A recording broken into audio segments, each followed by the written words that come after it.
안녕하세요. 돈의 흐름으로 세상을 읽는 남자, 여러분의 금융 멘토 슈카월드 스타일의 경제 스토리텔러입니다. 여러분, 제1차 세계대전 하면 뭐가 가장 먼저 떠오르시나요? 아마 대부분 교과서에서 배운 대로 사라예보에서 울린 탕 하는 총성 한 발을 떠올리실 겁니다. 오스트리아 황태자가 암살당하고 복잡하게 얽혀있던 동맹들이 도미노처럼 발동하면서 순식간에 수백만 명이 유럽 전역의 참호 속에서 죽어나간 끔찍한 전쟁.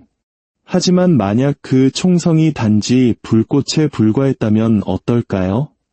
진짜 전쟁의 엔진을 점화시킨 건 총알이 아니라 런던과 뉴욕의 어느 은행 사무실에서 조용히 쓰이던 회계 장부였다면요? 오늘 이야기는 바로 그 이야기입니다.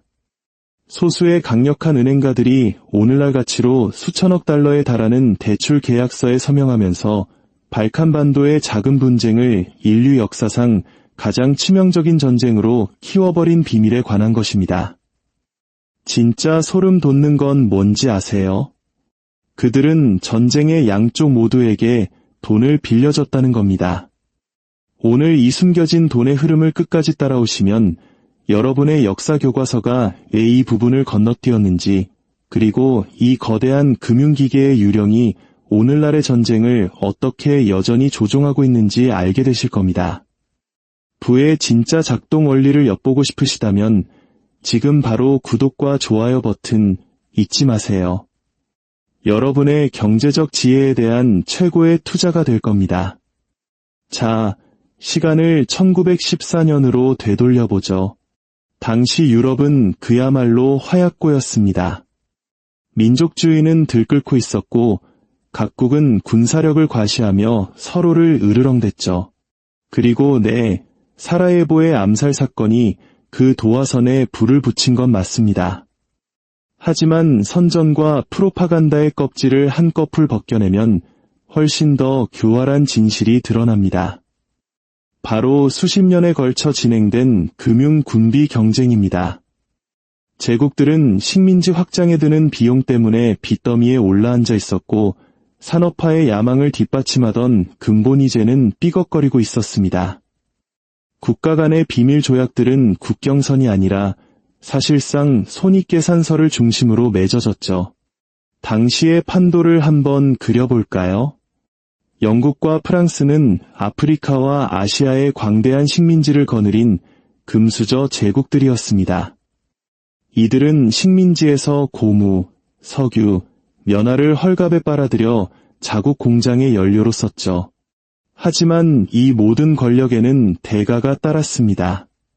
국가 부채가 산더미처럼 쌓였고 그 빚은 대부분 민간은행들이 감당하고 있었습니다. 반면 산업화의 후발주자였던 독일은 이 식민지 쟁탈전에 늦게 뛰어들었습니다. 철강 공장을 돌리기 위해 필사적으로 모로코와 중동에서 남는 땅이라도 차지하려고 했었죠. 이건 마치 인기 게임에 뒤늦게 접속해서 남들이 다 파밍하고 남은 아이템이라도 주워보려는 모습과 같았습니다. 러시아와 오스트리아 헝가리 제국은 이미 내부적으로 위태로운 상황이었는데 다민족 제국을 겨우 유지하기 위해 엄청난 돈을 빌려 쓰고 있었습니다. 그리고 이 모든 것의 배후에서 실을 조종한 것은 왕이나 황제가 아니었습니다. 바로 런던의 로스차일드 가문, 베어링 브라더스, 그리고 뉴욕의 J.P. 모건 같은 투자은행들이었죠. 이들은 요즘 말로 하면 대부업체도 혀를 내두를 만한 이자율로 각국 정부에 돈을 빌려주었습니다. 1914년 세계 경제는 근본이제라는 아주 연약한 거미줄 위에 아슬아슬하게 서 있었습니다. 모든 국가의 화폐 가치는 금 보유량에 연동되어 있었죠. 무역이나 관세에 작은 문제만 생겨도 금은 상처에서 피가 흐르듯 나라 밖으로 빠져나갔습니다. 제국들의 경쟁은 단순히 명예를 위한 싸움이 아니었습니다. 그건 경제적인 생명줄을 건 싸움이었어요. 예를 들어 영국 해군이 북해에서 독일 상선을 봉쇄한 것은 단순한 해상 훈련이 아니었습니다.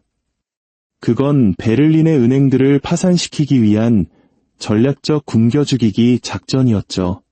그리고 여기서 가장 충격적인 사실이 나옵니다.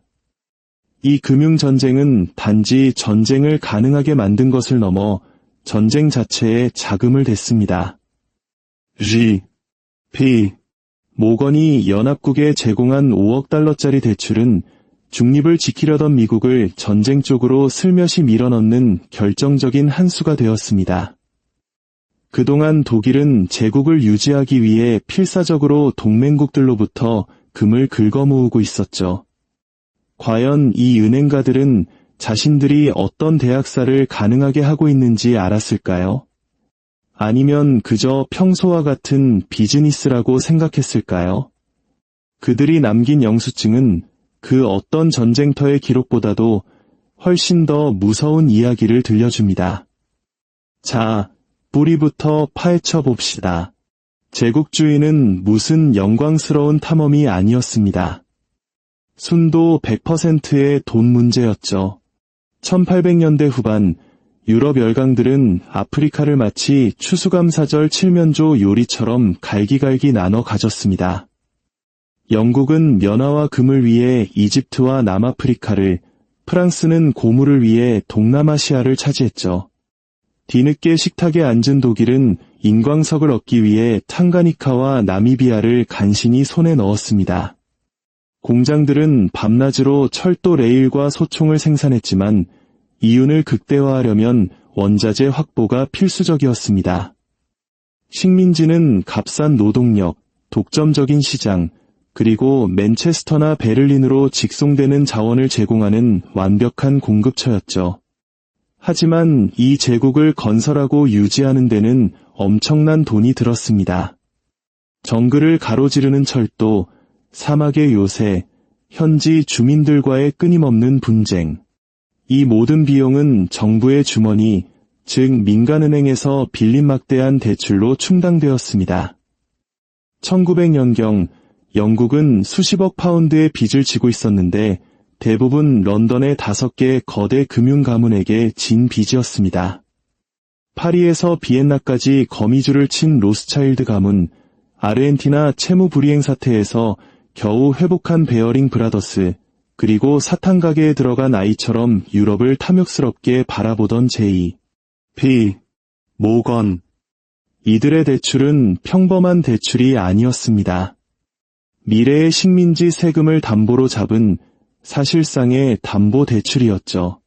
프랑스의 북아프리카 침략은 파리의 은행가들이 오스만 제국의 빚을 걱정하게 만들었고 제국은 거대한 현금 인출기로 전락했습니다.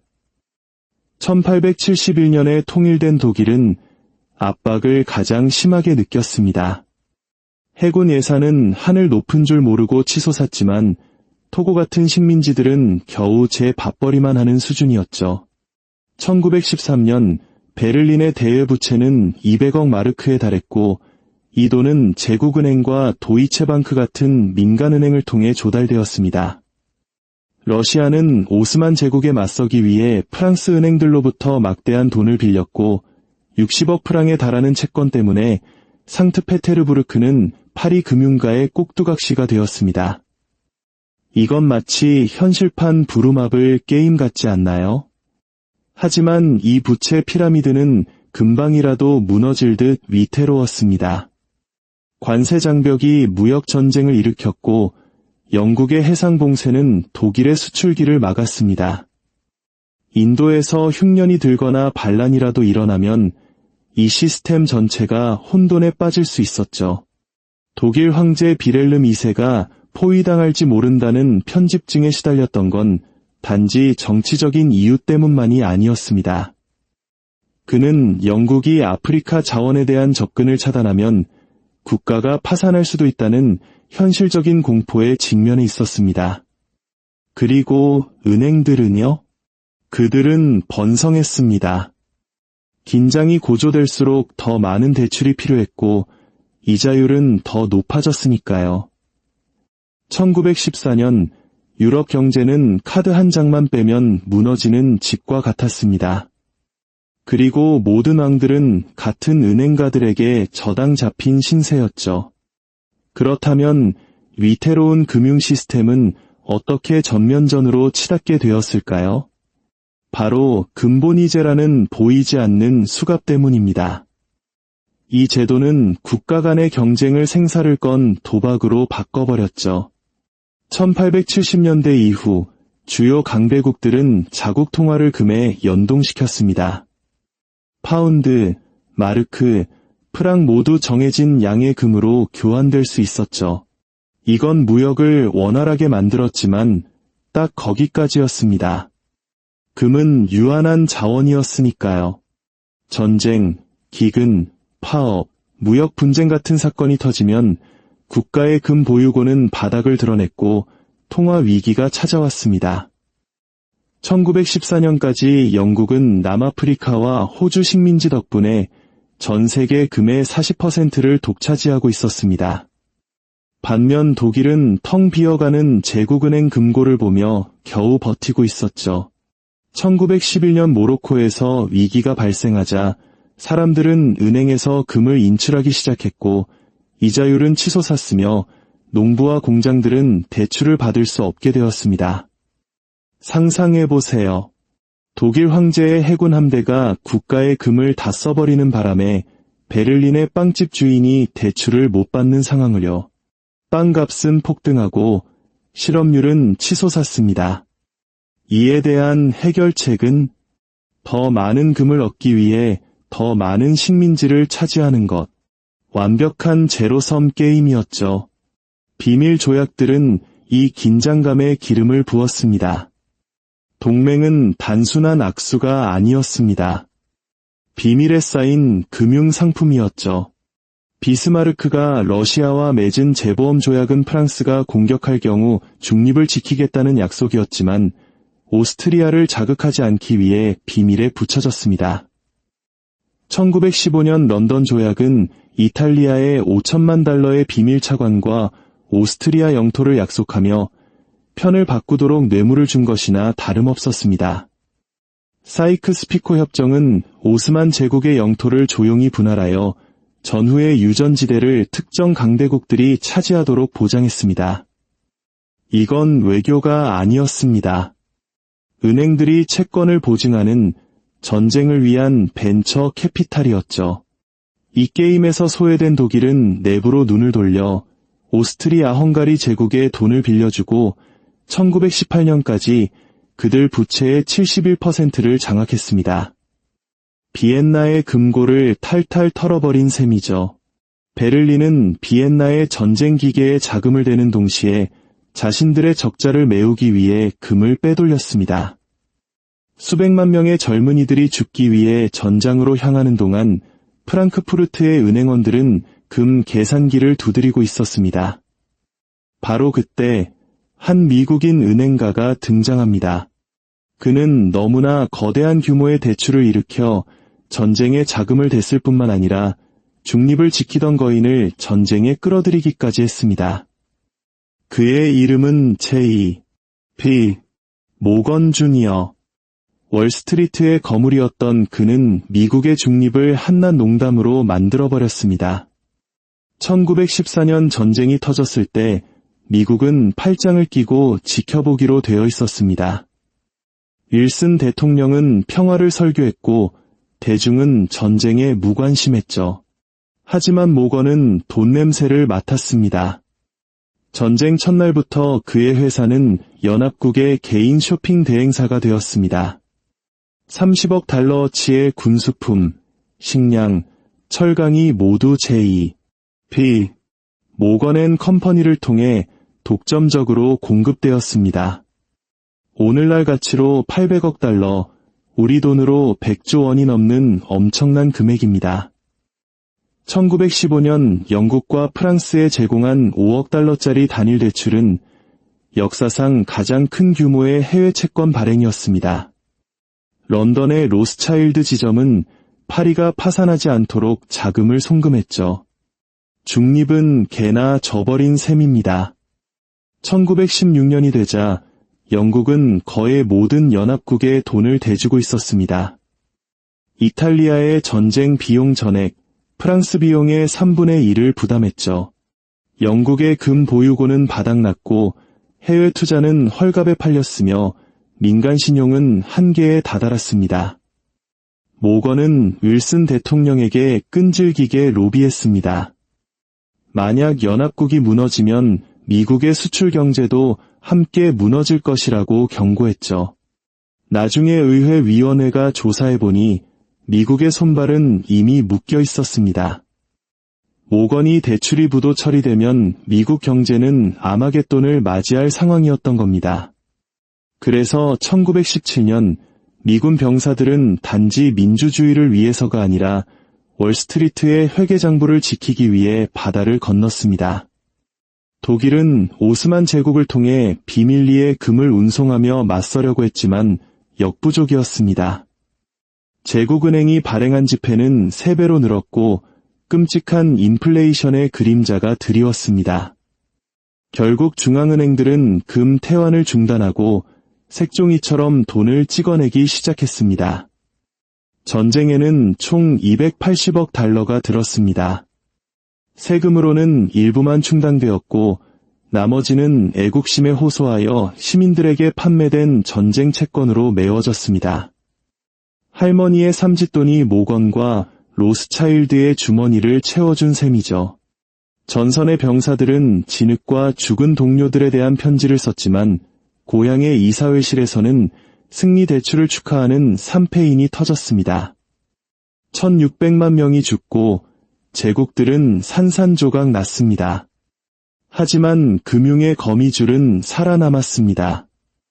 미국은 세계 최대의 채권국으로 떠올랐고 런던은 금융 중심지의 왕좌를 내주었지만 여전히 마쿠에서 계략을 꾸미고 있었죠. 이건 우연이 아니었습니다. 철저히 설계된 결과였죠.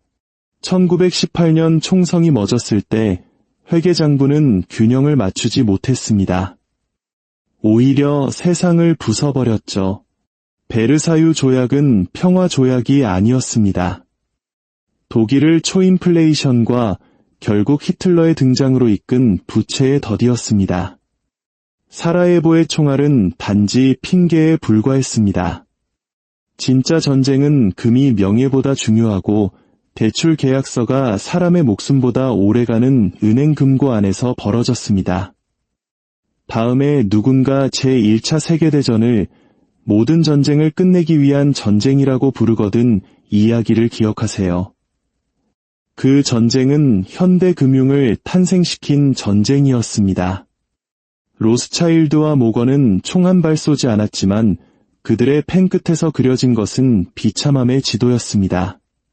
그리고 오늘날 우리는 모든 경제 제재와 IMF 구제금융 속에서 그 메아리를 듣고 있습니다. 전쟁의 형태는 바뀌었지만 돈의 논리는 변하지 않았으니까요.